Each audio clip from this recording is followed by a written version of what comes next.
نحمده ونصلی علی رسولہ الکریم اما بعد۔ حضرت بلال حبشی رضی اللہ تعالیٰ عنہ کی مصیبتیں۔ حضرت بلال حبشی حبشہ کے رہنے والے تھے۔ حضرت عبداللہ ابن مسعود رضی اللہ تعالیٰ عنہ فرماتے تھے کہ سب سے پہلے 7 شخصیتوں نے اپنا اسلام ظاہر کیا۔ سب سے پہلے تو سرور دو عالم صلی اللہ علیہ وسلم، دوسرے نمبر پر حضرت ابوبکر صدیق رضی اللہ تعالیٰ عنہ، تیسرے نمبر پر حضرت عمار بن یاسر رضی اللہ تعالیٰ عنہ، چوتھے نمبر پر حضرت عمار کی والدہ سمیہ رضی اللہ تعالیٰ عنہ، پانچویں حضرت صہیب رضی اللہ تعالیٰ عنہ، چھٹے حضرت بلال رضی اللہ تعالیٰ عنہ اور ساتویں حضرت مقداد رضی اللہ تعالیٰ عنہ۔ تو اللہ تعالیٰ نے رسول اللہ صلی اللہ علیہ وسلم کو تو ان کے چچا کے ذریعے دشمنوں سے بچایا، اور حضرت ابوبکر صدیق رضی اللہ تعالیٰ عنہ کو اللہ نے ان کی قوم کے ذریعے کفار کی ایذاؤں سے محفوظ رکھا، اور ان حضرات کے سوا باقی سب کو مشرکین نے پکڑ کر لوہے کی زرہیں پہنا کر دھوپ میں ڈال ڈال کر عذاب دیا۔ یہ حضرات دن بھر لوہے کی زرہیں پہنے ہوئے دھوپ میں پڑے رہتے تھے، پھر شام کو ابو جہل ملعون ان کو گالیاں دیتا تھا اور ڈانٹتا تھا۔ حضرت بلال رضی اللہ تعالیٰ عنہ امیہ بن خلف کے غلام تھے۔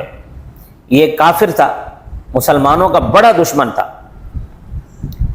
جب حضرت بلال رضی اللہ تعالیٰ عنہ نے اسلام قبول کر لیا تو ان کو بڑی مصیبتوں کا سامنا کرنا پڑا۔ یہ امیہ بن خلف جنگ بدر میں حضرت بلال رضی اللہ تعالیٰ عنہ کے ہاتھ سے ہی جہنم رسید ہوا۔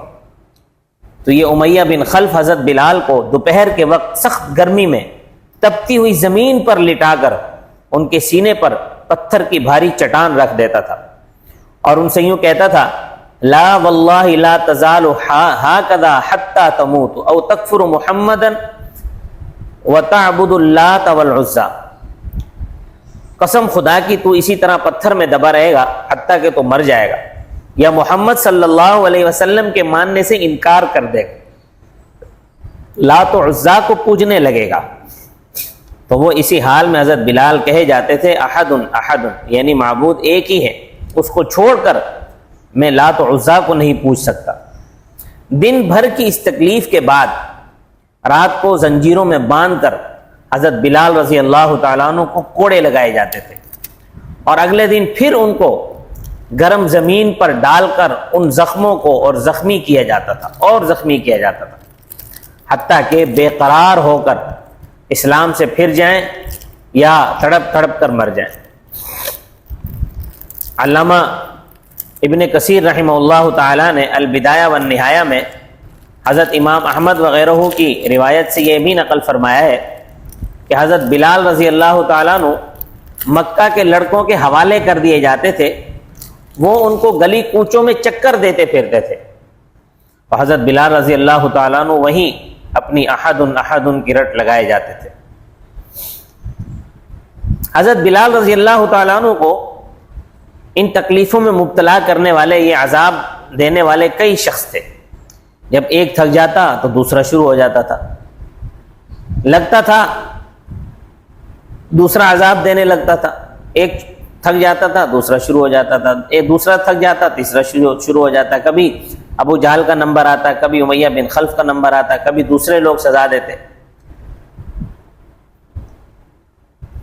اور ہر شخص ان کو سزا دینے میں اپنا زور ختم کر دیتا تھا۔ حضرت بلال رضی اللہ تعالیٰ عنہ انہی مصیبتوں میں مبتلا تھے، اور صرف اس جرم میں کہ لا الہ الا اللہ محمد رسول اللہ پر ایمان رکھتے ہیں۔ ان کو طرح طرح کی سزائیں دی جاتی تھیں کہ حضرت ابوبکر صدیق رضی اللہ تعالیٰ عنہ نے آپ کو اپنے غلام کے بدلے خرید کر آزاد کر دیا۔ جب صحابہ رضوان اللہ علیہ مجمعین نے مدینہ شریف کی طرف ہجرت کی تو حضرت بلال رضی اللہ تعالیٰ عنہ بھی ہجرت فرما گئے، اور وہاں مسجد نبوی کے مؤذن مقرر ہوئے۔ اللہ کی راہ میں تپتی ہوئی زمین پر لیٹنے، سینے پر پتھر رکھے جانے کی حالت میں احد احد کہنے کا یہ صلہ ملا کہ 5 وقت اللہ اور رسول کا نام بلند کرنے کی خدمت ان کے سپرد کی گئی۔ حضور اقدس صلی اللہ علیہ وسلم کی وفات تک آپ رضی اللہ تعالیٰ عنہ مسجد نبوی کے مؤذن رہے، اور جب آپ کی وفات ہو گئی مدینہ طیبہ میں رہنا اور آپ کی جگہ کا خالی دیکھنا حضرت بلال کے لیے دوبھر ہو گیا، تو شام تشریف لے گئے، اور 63 سال کی عمر میں 20 ہجری میں حضرت بلال نے وفات پائی۔ حضرت عمر رضی اللہ تعالیٰ عنہ فرماتے تھے کہ ابو بکر ہمارے سردار ہیں، انہوں نے ہمارے سردار بلال کو آزاد کیا۔ رسول اللہ صلی اللہ علیہ وسلم نے یہ بھی فرمایا کہ مجھے جنت دکھائی گئی تو میں نے اس میں ابو طلحہ کی بیوی ام سلیم دیکھی، جس کی آنکھوں میں چندھا پن ہے۔ میں نے اپنے سامنے کسی کے چلنے کی آہٹ سنی تو نظر اٹھا کے دیکھنے یا کسی فرشتے کے بتانے سے معلوم ہوا کہ وہ بلال ہے۔ ایک دوسرے صحابی حضرت خباب بن الارت رضی اللہ تعالیٰ عنہ، آپ بھی ان مبارک ہستیوں میں ہیں جنہوں نے اسلام لانے پر بڑی بڑی مصیبتیں اور تکلیفیں برداشت فرمائیں۔ شروع میں 5-6 آدمیوں کے بعد حضرت خباب بن الارت مسلمان ہو گئے۔ ایک عورت کے غلام تھے، جب اسے پتہ چلا کہ یہ محمد صلی اللہ علیہ وسلم سے ملتے ہیں تو اس عورت نے ان کو سزا دینا شروع کی، چنانچہ لوہا گرم کر کے ان کے سر کو داغ دیا کرتی تھی، لوہے کی زرہ پہنا کر دھوپ میں ڈال دیے جاتے تھے، جس سے گرمی اور تپش کی وجہ سے پسینوں پر پسینے بہتے رہتے تھے۔ اکثر اوقات گرم ریت پر بھی لٹا دیے جاتے تھے، جس کی وجہ سے حضرت خباب بن الارت کا کمر کا گوشت گل کر گر گیا تھا۔ جب حضرت عمر رضی اللہ تعالیٰ عنہ نے اپنے زمانہ خلافت میں ایک مرتبہ حضرت خباب رضی اللہ تعالیٰ عنہ سے ان کی تکلیفوں کی تفصیل پوچھی تو عرض کیا کہ آپ میری کمر کو دیکھیں۔ حضرت عمر فاروق رضی اللہ تعالیٰ عنہ نے ان کی کمر دیکھی تو عجیب ہی شکل نظر آئی، اور فرمایا کہ ایسی شکل کی کمر تو ہم نے کسی کی بھی نہیں دیکھی۔ حضرت خباب رضی اللہ تعالیٰ نے عرض کیا کہ مجھے آگ کے انگاروں پر ڈال کر گھسیٹا گیا، اور وہ انگارے اس وقت بجھے جب میری کمر کی چربی نکلی، انگاروں پر زخموں سے خون نکل کر بہا۔ کنز العمال میں ہے کہ حضرت خباب رضی اللہ تعالیٰ نے فرمایا کہ مشرکین نے آگ جلا کر مجھے اس میں ڈال دیا، اور ایک شخص میرے سینے پر اپنا پاؤں رکھ کر کھڑا ہو گیا، میری کمر اور آگ کے درمیان کوئی اور چیز نہیں تھی۔ اللہ کے لیے ایسی تکلیفیں برداشت کی، اپنی جان پر مصیبتیں جھیلی، مگر جب اسلام عرب کے خطے سے آگے بڑھا اور فتوحات کے دروازے کھلے تو اس پر رویا کرتے تھے اور فرمایا کرتے تھے خدا نہ خواستہ ہماری مشکلوں اور مصیبتوں کا بدلہ کہیں دنیا ہی میں تو نہیں ملے گا۔ آپ کی وفات کے بعد حضرت علی کرم اللہ تعالی وجہہ کا جب ان کی قبر سے گزر ہوا تو فرمایا خباب پر اللہ رحم کرے، وہ اپنی رغبت سے مسلمان ہوئے، خوشی سے ہجرت کی، زندگی جہاد میں گزاری، مصیبتیں برداشت کی۔ یہ سن 37 ہجری میں کوفہ میں حضرت خباب نے وفات پائی۔ اس وقت حضرت خباب کی عمر 73 سال تھی۔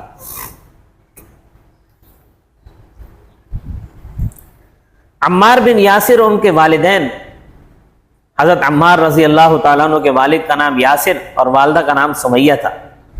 یہ تینوں حضرات بھی حضرت خباب اور حضرت بلال رضی اللہ عنہما کی طرح شروع میں ہی مسلمان ہو گئے تھے۔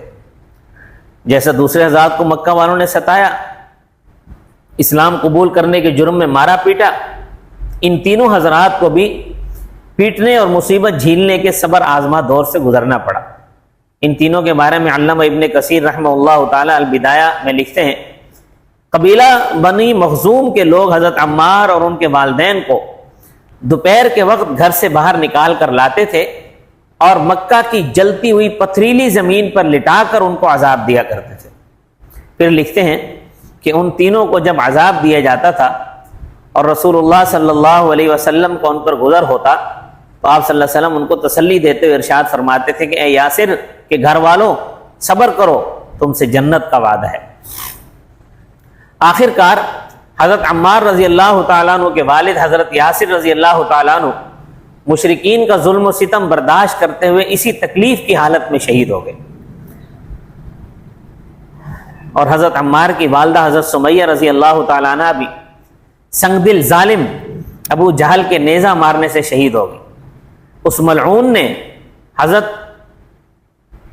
سمیہ کے بڑھاپے کا خیال بھی نہ کیا، نہ ان کے ضعف کا خیال کیا، اپنی ازلی شقاوت کے باعث ان کی شرم گاہ میں نیزہ مار کر ہمیشہ کے لیے اپنے آپ کو ملعون بنا لیا، لعن اللہ وقبحہ۔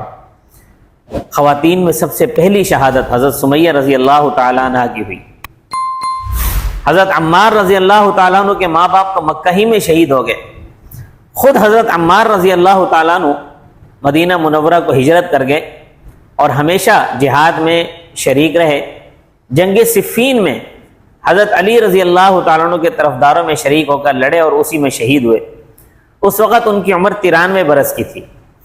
حدیث شریف کی کتابوں میں حضرت عمار رضی اللہ تعالیٰ عنہ کی بڑی بڑی فضیلتیں آئی ہیں۔ حدیث شریف میں ہے رسول اللہ صلی اللہ علیہ وسلم نے ارشاد فرمایا کہ بے شک جنت 3 شخصوں کی مشتاق ہے، علی، عمار اور سلمان رضی اللہ تعالیٰ عنہ۔ ایک روایت میں کہ سرکار دو عالم صلی اللہ علیہ وسلم نے ارشاد فرمایا کہ میرے بعد میرے صحابی ابو بکر عمر کی اقتداء کرو، عمار کی سیرت پر چلو، ابن ام عبد یعنی عبداللہ ابن مسعود کی بتائی ہوئی باتوں پر مضبوطی سے عمل کرو۔ حضور اقدس صلی اللہ علیہ وسلم نے حضرت عمار رضی اللہ تعالیٰ عنہ کے حق میں یہ بھی دعا فرمائی، یہ بھی فرمایا کہ خدا نے ان کو شیطان سے محفوظ فرما دیا ہے۔ آپ نے فرمایا کہ من عاد عمارا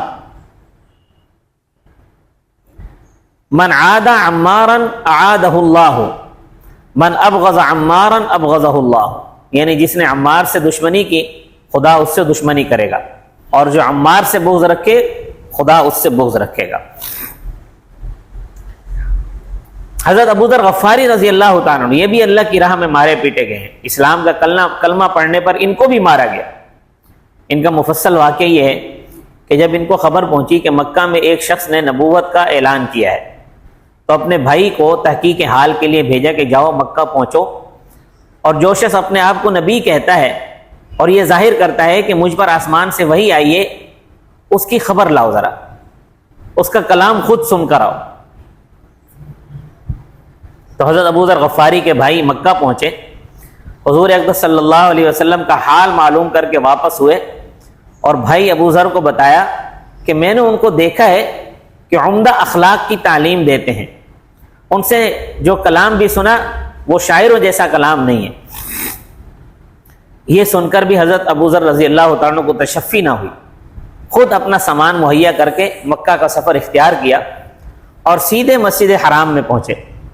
مسجد میں پہنچ کر رسول اللہ صلی اللہ علیہ وسلم کی ملاقات کے منتظر رہے کہ شاید یہیں تشریف لے آئیں اور ملاقات ہو جائے، کیونکہ یہ زمانہ آپ صلی اللہ علیہ وسلم کی مخالفت کا زمانہ تھا، اس لیے کسی سے پوچھا بھی نہیں کہ مدعی نبوت محمد کون ہے اور کہاں ہیں، حتیٰ کہ رات ہو گئی۔ ابو ذر لیٹ گئے، حضرت علی کرم اللہ تعالی وجہہ کی نظر ان پر پڑی تو اس پردیسی کی خاطر تواضع کے جذبے کے تحت ان کو گھر لے گئے، ان کی مہمانی کر کے رات بھر اپنے یہاں سلا کر واپس کر دیا۔ نہ مہمان نے اپنے سفر کا مقصد ظاہر کیا اور نہ میزبان نے سوال کیا کہ کون ہو، کہاں سے آئے ہو۔ سیدنا علی کرم اللہ وجہہ کی دعوت کھا کر مسجد حرام میں واپس آ گئے اور شام تک سید عالم صلی اللہ علیہ وسلم سے ملاقات کے منتظر رہے، مگر اس روز بھی ملاقات نہ ہو سکی۔ رات ہو جانے پر اپنی کل کی جگہ آرام کرنے کے لیے لیٹ گئے۔ کل کے میزبان حضرت علی المرتضیٰ کی پھر سے ان پر نظر پڑ گئی اور یہ سمجھ کر کہ غریب پردیسی ہے، جس غرض سے آیا تھا شاید ابھی پوری نہیں ہوئی، تو آج بھی ابو ذر رضی اللہ تعالیٰ کو اپنے گھر لے گئے اور کھلا پلا کر سلا دیا۔ کل کی طرح صبح ہونے پر ابو ذر مسجد حرام میں واپس تشریف لے آئے، شام تک پھر مسجد حرام میں رہے۔ رات کو پھر حضرت علی ان کو اپنے گھر لے گئے اور مہمانی کر کے آج پوچھ ہی بیٹھے کہ آپ یہاں کیسے تشریف لائے ہوئے؟ مسافر کو کیا پتا کہ یہ نوجوان اس نبی پر ایمان لا چکا ہے اور خود اس کا چچیرا بھائی بھی ہے جس کی تلاش میں میں ہوں۔ کہنے لگے کہ پکا وعدہ کرو کہ میری بات کا صحیح جواب دو گے تو بتا دو۔ حضرت علی رضی اللہ تعالیٰ نے صحیح بات بتانے کا وعدہ کیا تو حضرت ابو ذر نے اپنی آمد کی غرض بتائی۔ تو حضرت علی رضی اللہ تعالیٰ نے فرمایا کہ تم جن کی تلاش میں آئے ہو بلا شبہ وہ اللہ کے رسول ہیں، اب تو آرام کر لو، صبح کو میرے ساتھ چلنا، میں تم کو ان کے پاس لے چلوں گا۔ چونکہ مخالفت کا دور تھا اور اسلام قبول کرنے والے طرح طرح سے ستائے جاتے تھے، اس لیے حضرت علی المرتضیٰ رضی اللہ تعالیٰ نے فرمایا بھی، یہ بھی فرمایا کہ تم میرے پیچھے پیچھے چلتے رہنا، مگر اس طرح چلنا کہ دیکھنے والے تم کو میرے ساتھ نہ سمجھے۔ اگر کہیں خطرہ سمجھوں گا تو میں پیشاب کرنے لگوں گا، بعض روایت میں ہے کہ جوتا ٹھیک کرنے لگوں گا، تم آگے بڑھ جانا، جس سے دیکھنے والے یہ سمجھیں گے کہ ہم دونوں ساتھ نہیں ہیں۔ صبح ہونے پر حضرت علی رضی اللہ تعالیٰ عنہ کے پیچھے حضرت ابو ذر غفاری چل دیے، حتیٰ کہ سرور دو عالم صلی اللہ علیہ وسلم کی خدمت میں پہنچ گئے۔ چنانچہ آپ صلی اللہ علیہ وسلم کی بات سنی، اسی وقت مسلمان ہو گئے۔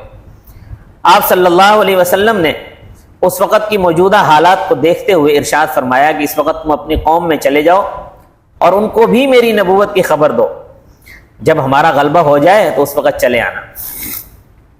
یہ سن کر حضرت ابو ذر نے جواب دیا کہ قسم ہے اس ذات کی جس نے آپ کو حق دے کر بھیجا ہے، میں تو اس کلمے کو کفار کے درمیان علی الاعلان پڑھ کر سناؤں گا۔ چنانچہ اسی وقت باہر نکلے اور مسجد حرام میں پہنچ کر بلند آواز سے خوب چلا کر اشہد ان لا الہ الا اللہ وان محمد رسول اللہ کا اعلان کر دیا۔ اس کلمے کا پڑھنا تھا کہ مشرکین چاروں طرف سے ان پر ٹوٹ پڑے، اتنا مارا کہ زخمی کر کے زمین پر ڈال دیا، حتیٰ کہ ابو ذر مرنے کے قریب ہو گئے۔ اتنے میں حضرت عباس پہنچ گئے جو اس وقت مسلمان بھی نہ ہوئے تھے۔ حضرت عباس ابو ذر رضی اللہ تعالیٰ کو بچانے کے لیے ان پر لیٹ گئے اور کہنے لگے ستیہ ناسیو، تمہیں معلوم نہیں یہ قبیلہ غفار کا آدمی ہے، شام کے راستے میں ان کی قوم پر ہو کر گزرتے ہو، اگر یہ مر گیا تو غفاری لوگ تم کو شام نہیں پہنچنے دیں گے، تمہاری تجارت بند ہو جائے گی۔ حضرت عباس رضی اللہ تعالیٰ کی یہ بات سن کر مشرکین نے حضرت ابو ذر کو چھوڑ دیا۔ دوسرے روز حضرت ابو ذر رضی اللہ تعالیٰ عنہ نے مسجد حرام پہنچ کر بلند آواز سے پھر کلمہ شہادت پڑھا۔ اس روز بھی مشرکین مکہ اس مبارک کلمہ کی سننے کی تاب نہ لا سکے، حضرت ابو ذر کو مارنے کے لیے جھپٹ پڑے۔ اس روز بھی حضرت عباس رضی اللہ تعالیٰ عنہ نے مشرکین کو ہٹایا اور تجارت شام بند ہونے کا خطرہ سمجھا کر حضرت ابو ذر کی جان چھڑائی۔ رسول اللہ صلی اللہ تعالیٰ علیہ وسلم نے حضرت ابو ذر کے صدق کی یعنی سچائی کی تعریف فرمائی اور یہ بھی فرمایا کہ وہ زہد میں حضرت عیسیٰ علیہ السلام کے مشابہ ہیں۔ انشاءاللہ کچھ بقیہ صحابہ کرام کے واقعات آگے بیان ہوں گے۔ اللہ تبارک و تعالی ہمیں ہر قسم کی آزمائش سے محفوظ فرمائے، لیکن اگر آزمائش آ جائے تو اللہ پاک ہمیں اس پر ثابت قدمی عطا فرمائے۔ وما علینا الا البلاغ المبین۔